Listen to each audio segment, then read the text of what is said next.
نحمدہ ونصلی ونسلم علی رسولہ الکریم اما بعد۔ یہ ایک اہم سوال ہے کہ قربانی جو واجب ہے احناف کے نزدیک تو ہر صاحب نصاب پر واجب ہے، تو کیا عورت جو کماتی نہیں یا وہ بالغ بچے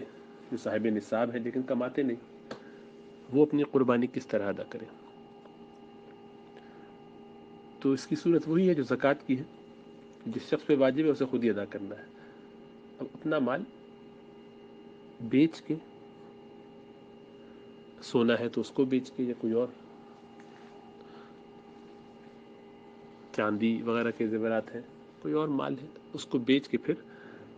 جس طرح زکوٰۃ ادا کی جائے گی اسی طرح قربانی کی جائے گی۔ بالغ شخص کی ذمہ داری اسی پر ہوتی ہے، اس کے ماں باپ پر بھی نہیں ہوتی، بہن بھائی پر بھی نہیں ہوتی، اس کی بیوی یا شوہر پر بھی نہیں ہوتی۔ چنانچہ شوہر کی ذمہ داری نہیں ہے کہ وہ بیوی کی طرف سے قربانی ادا کرے، جس طرح زکوٰۃ عورت کی اپنی ذمہ داری ہے، اسی طریقے سے قربانی بھی اسی کا حق ہے، اسی کی ذمہ داری ہے۔ ہمارے کلچر میں زکوٰۃ،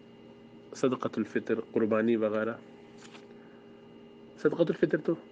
شوہر کی کفالت کی وجہ سے ذمہ داری بنتی ہے، کسی درجے میں کہہ سکتے ہیں، لیکن ہر صاحب نصاب کو یہ سارے کام خود کرنے چاہیے۔ اس کا اس کو ثواب ملے گا کیونکہ یہ عبادت بھی ہے، تو اپنی ذمہ داری ادا کرنے کا ثواب خود ملے گا۔ لیکن ہمارے کلچر میں چونکہ یہ ذمہ داری والدین ادا کر دیتے ہیں بالغ بچوں کی طرف سے بھی، اور شادی کے بعد شوہر اپنی بیوی کی طرف سے زکوٰۃ بھی ادا کر دیتا ہے، حج بھی اس کو کرا دیتا ہے، اس کی طرف سے قربانی بھی کر دیتا ہے، اور ایسا کرنا جائز ہے، مناسب ہے، شوہر کو اس کا ثواب ملے گا، نفلی کام ہے، اس کی طرف سے اضافی کام ہے، بہت فضیلت کی بات ہے۔ لیکن یہ ذہن میں رہے کہ عورت کو اس کا ثواب نہیں ملے گا، اس لیے کہ اس نے اس میں کوئی مال خرچ نہیں کیا۔ افسوس کی بات یہ کہ اکثر عورتیں اس طرف توجہ بھی نہیں کرتی، اور نہ صرف یہ کہ وہ اس فریضے سے غافل رہتی ہیں، اس کی فکر بھی نہیں ہوتی کہ ان کی طرف سے ادا ہو بھی گیا ہے کہ نہیں۔ تو یہ جاننا چاہیے کہ عورت کی طرف سے یا کسی اور کی طرف سے جس پر قربانی واجب ہو، اس کی اجازت کے بغیر ادا نہیں ہوتی وہ قربانی۔ تو عورت کو یہ خود کہنا ہوگا کہ میری طرف سے قربانی کر دیجئے، اور ظاہر بات ہے جب وہ درخواست کرے گی تو اس کو یہ احساس بھی ہوگا کہ میں ایک فریضے کی طرف سوچ رہی ہوں، اس کی فکر کر رہی ہوں، تو اللہ کا شکر بھی ادا کرے گی کہ اللہ آپ نے توفیق دی مجھے کہ میں اس بارے میں غور کروں، اور شوہر کا شکریہ ادا کرے گی کہ اس نے آپ کی طرف سے یہ کام کر دیا۔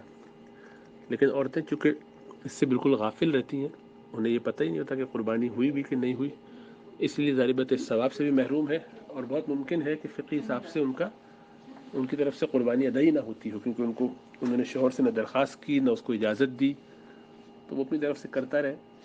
تو نیت ہونا ضروری ہے قربانی کی ادا کرنے میں۔ جس شخص کی طرف سے قربانی ہو رہی تو آپ اپنی قربانی کا اہتمام کیجیے، خود فکر کیجیے۔ ہر خاتون کو چاہیے کہ جو بالغ ہے، صاحب نصاب ہے، کہ اپنے والد سے اگر شادی شدہ ہے تو، ورنہ اپنے شوہر سے درخواست کر کے اس کو ادا کروائے، اس سے درخواست کرے، اس کا شکریہ ادا کرے، فکر کرے، اور وہ نہ کرے تو پھر اپنی طرف سے کرے۔ لیکن ہم اس کی چونکہ فکر نہیں کرتے، اس لیے غفلت میں پڑے ہوئے۔ اللہ سبحانہ و تعالیٰ ہمیں سمجھ اور شعور عطا فرمائے۔